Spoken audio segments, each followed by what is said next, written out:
ಕೃಷಿ ವಿದ್ಯಾರ್ಥಿಗಳಿಗೆ ರಾಜ್ಯ ಸರ್ಕಾರದಿಂದ ಅನ್ಯಾಯ ಆಗಿದೆ. ಕೃಷಿ ಅಧಿಕಾರಿ ನೇಮಕಾತಿಯಲ್ಲಿ ಅಕ್ರಮದ ವಾಸನೆ ಈಗ ಮೂಗಿಗೆ ಬಡಿತಾ ಇದೆ. 22 ದಿನಗಳಿಂದ ತರಗತಿಯನ್ನು ಬಹಿಷ್ಕರಿಸಿ ವಿದ್ಯಾರ್ಥಿಗಳು ಪ್ರತಿಭಟನೆ ಮಾಡ್ತಾ ಇದ್ದಾರೆ. ಜಿಕೆವಿಕೆ ಕೃಷಿ ಯುಜಿ, ಪಿಜಿ, ಪಿಎಚ್ಡಿ ವಿದ್ಯಾರ್ಥಿಗಳು ಹೋರಾಟ ಮಾಡ್ತಾ ಇದ್ದಾರೆ. ನೇಮಕಾತಿ ಅಕ್ರಮದ ವಿರುದ್ಧ ಸಿಡಿದ ಕೃಷಿ ವಿದ್ಯಾರ್ಥಿಗಳು 2022ರ ಗೆಜೆಟ್ ನಿಯಮದ ಪ್ರಕಾರ ಐಸಿಎಆರ್ ಅಕ್ರಿಡೇಷನ್ ಇರೋ ಸರ್ಕಾರಿ ಮತ್ತು ಅನುದಾನಿತ ಕೃಷಿ ವಿವಿಗಳ ವಿದ್ಯಾರ್ಥಿಗಳು ಮಾತ್ರ ನೇಮಕಾತಿಗೆ ಅರ್ಹರು. ಆದರೆ ಪ್ರಾಜೆಕ್ಟ್ ವಿವಿಯನ್ನ ನೇಮಕಾತಿ ಪಟ್ಟಿಗೆ ಸೇರಿಸಲಾಗಿದೆ. ಜೂನ್ 1ರಂದು ರಾತ್ರೋರಾತ್ರಿ ವಿವಿಯನ್ನು ನೇಮಕಾತಿ ಪಟ್ಟಿಗೆ ಸೇರ್ಪಡೆ ಮಾಡಿರುವುದು. ಇಷ್ಟೇ ಅಲ್ಲ, ಬಿಇ ಬಯೋಟೆಕ್ನಾಲಜಿ ಡಿಗ್ರಿಯನ್ನು ಎಲಿಜಿಬಿಲಿಟಿ ಸೇರ್ಪಡೆ ಮಾಡಲಾಗಿದೆ ಅನ್ನೋದು ಕೂಡ ಈಗ ಇರುವಂತಹ ಗಂಭೀರ ಆರೋಪ. ಕೃಷಿ ವಿದ್ಯಾರ್ಥಿಗಳಿಗೆ ಸರ್ಕಾರ ದೊಡ್ಡ ಅನ್ಯಾಯ ಮಾಡೋದಕ್ಕೆ ಹೊರಟಿದೆ. 9 ವರ್ಷಗಳ ನಂತರ ಕರೆಯಲಾಗಿರುವಂತಹ ಕೃಷಿ ಅಧಿಕಾರಿಯ ನೇಮಕಾತಿ ಪ್ರಕ್ರಿಯೆಯಲ್ಲಿ ಅಕ್ರಮದ ವಾಸನೆ ಬಡಿದಿರುವಂತದ್ದು. ಈ ಹಿನ್ನೆಲೆಯಲ್ಲಿ ಜಿಕೆವಿಕೆ ವಿದ್ಯಾರ್ಥಿಗಳು ಕಳೆದ 22 ದಿನಗಳಿಂದ ತರಗತಿಗಳನ್ನ ಬಹಿಷ್ಕರಿಸಿ ಪ್ರತಿಭಟನೆಗೆ ಮುಂದಾಗಿದ್ದಾರೆ. ನಿನ್ನೆ ಸಿಎಂ ಡಿಕೆಶಿ ಅವರು ಕೂಡ ತಮ್ಮ ಸಮಸ್ಯೆಗಳೇನು, ಏನಾಗ್ತಾ ಇದೆ ನೇಮಕಾತಿಯಲ್ಲಿ ಅಕ್ರಮ ಅನ್ನೋದ್ರ ಬಗ್ಗೆ ಕೂಡ ವಿವರಣೆಯನ್ನ ಕೊಟ್ಟಿದ್ರು. ಇದೀಗ ಸರ್ಕಾರಕ್ಕೂ ಕೂಡ ಅಂತಿಮ ಗಡುವನ್ನ ಕೊಟ್ಟಿರುವಂತದ್ದು. 8ನೇ ತಾರೀಕು ಈ ಒಂದು ಪೋಸ್ಟ್ಗೆ ಎಕ್ಸಾಮ್ ಕೂಡ ನಡೀತಾ ಇದೆ. ಇಷ್ಟೆಲ್ಲ ಪ್ರತಿಭಟನೆಗಳ ಮಧ್ಯೆ ಸರ್ಕಾರ ಪರೀಕ್ಷೆಯನ್ನ ನಡೆಸಕ್ಕೆ ಹೊರಟಿರುವಂತದ್ದು. ನೀವು ನೋಡಬಹುದು, ನಾನು ಜಿಕೆವಿಕೆ ಆವರಣದಲ್ಲೇ ಇದ್ದೀನಿ. ಸೊ ವಿದ್ಯಾರ್ಥಿಗಳೆಲ್ಲ ಯುಜಿ, ಪಿಜಿ ಹಾಗೆ ಪಿಎಚ್ಡಿ ಕೃಷಿ ವಿದ್ಯಾರ್ಥಿಗಳು ಈ ಒಂದು ಏನು ಅಗ್ರಿಕಲ್ಚರ್ ಆಫೀಸರ್ ನೇಮಕಾತಿ ಇದೆ ಇದನ್ನ ವಿರೋಧಿಸಿಬಿಟ್ಟು ಇದರಲ್ಲಿ ನಡೀತಿರುವಂತಹ ಅಕ್ರಮವನ್ನ ತಡೆಗಟ್ಟಬೇಕು, ಯಾವುದೋ ಒಂದು ಖಾಸಗಿ ಕಾಲೇಜ್ಗೆ ರೆಡ್ ಕಾರ್ಪೆಟ್ ಹಾಕಿ ಅವರನ್ನ ನೇಮಕಾತಿಗೆ ಒಳಪಡಿಸಿರುವಂತದ್ದು ಸರಿಯಲ್ಲ ಅಂತ ಹೇಳಿ ಈ ಒಂದು ಪ್ರತಿಭಟನೆಗೆ ಮುಂದಾಗಿದ್ದಾರೆ. 22 ದಿನಗಳಿಂದನೂ ಕೂಡ ತರಗತಿಗಳನ್ನ ಬಹಿಷ್ಕರಿಸಿ ಭವಿಷ್ಯವನ್ನ ಮುಂದಿಟ್ಕೊಂಡು ಈ ಹೋರಾಟಕ್ಕೆ ಇಳಿದಿರುವಂತದ್ದು. ಸೊ ನಮ್ ಜೊತೆ ಒಂದಿಷ್ಟು ವಿದ್ಯಾರ್ಥಿಗಳಿದ್ದಾರೆ, ಅವರನ್ನ ಮಾತಾಡ್ಸ್ಕೊಂಡು ಹೋಗೋಣ. ಸೊ ಹೇಳಿ, 9 ವರ್ಷಗಳಾದ ನಂತರ 980 ಚಿಲ್ಡ್ರಷ್ಟು ಪೋಸ್ಟ್ ಗಳನ್ನ ಕರೀತಾರೆ. ಸೊ ಈಗ ಏನಾಗಿದೆ, ಅದರಲ್ಲಿ ಹೇಗೆ ಅಕ್ರಮ ನಡೀತಾ ಇದೆ ಅಂತ?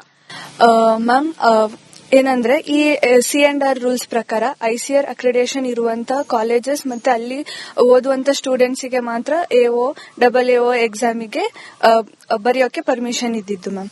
ಬಟ್ ಏನಾಗಿದೆ ಅಂತಂದ್ರೆ ಈಗ ಏನ್ ಅಪ್ಲಿಕೇಶನ್ ಹಾಕಕ್ಕೆ ಇಷ್ಟು ದಿನ ಅಂತ ಡೇಟ್ ಕೊಡ್ತಾರೆ, ಅದ್ರದ್ದು ಲಾಸ್ಟ್ 2 ಡೇಸ್ ಅಲ್ಲಿ ರೈಟೆಕ್ ಕಾಲೇಜ್ ಸ್ಟೂಡೆಂಟ್ಸ್ ನ ಮತ್ತೆ ಬಿಇ ಬಯೋಟೆಕ್ನಾಲಜಿ ಕಾಲೇಜ್ ಸ್ಟೂಡೆಂಟ್ಸ್ ನ ಎಲಿಜಿಬಿಲಿಟಿ ಕೊಟ್ಟಿದ್ದಾರೆ, which they are not eligible for. ಅಂತಂದ್ರೆ ನೀವು ಬಿಇ ಬಯೋಟೆಕ್ನಾಲಜಿ ಮತ್ತೆ ನಾವು ಓದ್ತಿರುವಂತ BSc ಅಗ್ರಿಕಲ್ಚರ್ ಮತ್ತೆ ಅಲೈಡ್ ಕೋರ್ಸಸ್ ನ ಒಂದು ಸಿಲೆಬಸ್ ಅನ್ನ ಕಂಪೇರ್ ಮಾಡಿ ನೋಡಿದಾಗ ನಾವು ಓದಷ್ಟು 10% ಕಂಟೆಂಟ್ ಅವ್ರ ಅಗ್ರಿಕಲ್ಚರ್ ರಿಲೇಟೆಡ್ ಏನು ಸಹ ಓದಲ್ಲ. ಈಗ ರೈಟೆಕ್ ಕಾಲೇಜ್ ಏನಿದೆ ಅದನ್ನ ವಿವಿ ಏನಿದೆ, ಕುಮಾರಸ್ವಾಮಿ ಅವರ ಕಾಲದಲ್ಲಿ ಅದರ ಲೈಸೆನ್ಸ್ ಕ್ಯಾನ್ಸಲ್ ಮಾಡಿದ್ರು. ಆ ವಿಚಾರ ಕೂಡ ಇತ್ತು. ಯಾವುದೋ ಒಂದು ಗುಜರಾತ್ನ ಕಾಲೇಜನ್ನ ತಗೊಂಡ್ ಬಂದು ಖಾಸಗಿಯವರಿಗೆ ಮಾಡೋದ್ರಿಂದ ನಿಮಗೆ ಯಾವ ರೀತಿ ಅನ್ಯಾಯ ಆಗುತ್ತೆ? ಬರೀ 900 ಚಿಲ್ಡ್ರೆ ಪೋಸ್ಟ್ಗೆ ಎಷ್ಟು ಆ ವಿದ್ಯಾರ್ಥಿಗಳು ಬಂದ್ರೆ ಎಫೆಕ್ಟ್ ಆಗುತ್ತೆ ಅಂತ ಹೇಳಿ ಮ್ಯಾಮ್, ಅದು 2019ರಲ್ಲೇ ಕುಮಾರಸ್ವಾಮಿ ಅವರು ಇದ್ದಾಗ ಬ್ಲಾಕ್ ಲಿಸ್ಟ್ ಹಾಕಿದ್ರು ಮ್ಯಾಮ್. ಮುಗ್ದೋಗಿತ್ತು ಮ್ಯಾಮ್, ಅಧ್ಯಯನ ಮುಗ್ದೋಗಿತ್ತು. ಮತ್ತೆ 2022ರಲ್ಲಿ 23ರಲ್ಲಿ ಮತ್ತೆ ಅದನ್ನ ರಿಓಪನ್ ಮಾಡಿ ಮುಗ್ದೋಗಿರೋ ಅಧ್ಯಯನ ಮತ್ತೆ ತೆಗೆಯುವಂತ ಅವಶ್ಯಕತೆ ಏನಿದೆ.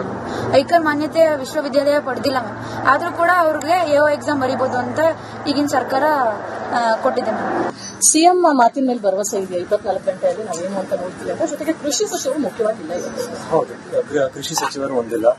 ಅದ್ರ ಜೊತೆ ಸಿಎಂ ಮಾತನ್ನು ಯಾವ ಮಟ್ಟಿಗೆ ನಂಬಬೇಕು ನಂಗಂತ ಹೇಳಕ್ ಆಗಲ್ಲ. ಒಟ್ಟಿನಲ್ಲಿ ಒಂದು ಯಾವುದೇ ರೀತಿಯಾದಂತ ಅಫಿಷಿಯಲ್ ಕನ್ಫರ್ಮೇಶನ್ ಇಲ್ಲ, ಯಾವುದೇ ರೀತಿಯಾದಂತ ಒಂದು ಲೆಟರು ಬಂದಿಲ್ಲ ಅವ್ರ ಕಡೆಯಿಂದ. ಒಟ್ಟಿನಲ್ಲಿ 24 ಗಂಟೆಯಲ್ಲಿ ನಾವು ಮಾಡ್ಕೊಡ್ತೇವೆ ಅಂತ ಹೇಳೋದು ಬಿಟ್ಟಿದ್ದಾರೆ. ಅದ್ ಬಿಟ್ಟು ಯಾವುದೇ ರೀತಿಯಾದ ಅಫಿಷಿಯಲ್ ಕನ್ಫರ್ಮೇಶನ್ ಇಲ್ಲ. ಬಟ್ ಒಂದು ಹೋಪ್ ಇಟ್ಕೊಂಡಿದ್ದೇವೆ. ಒಟ್ಟಿನಲ್ಲಿ ಲೀಗಲಿಗೂ ರೆಡಿ ಆಗಿದ್ದೇವೆ, ಲೀಗಲ್ ಸಪೋರ್ಟಿಗೂ ರೆಡಿ ಆಗಿದ್ದೇವೆ. ನಾವು ಯಾವುದೇ ಟೈಮ್ ಬಂದ್ರು ಸ್ಟೇ ಹಾಕೋಕ್ಕೂ ನಾವು ರೆಡಿ ಇದ್ದೇವೆ.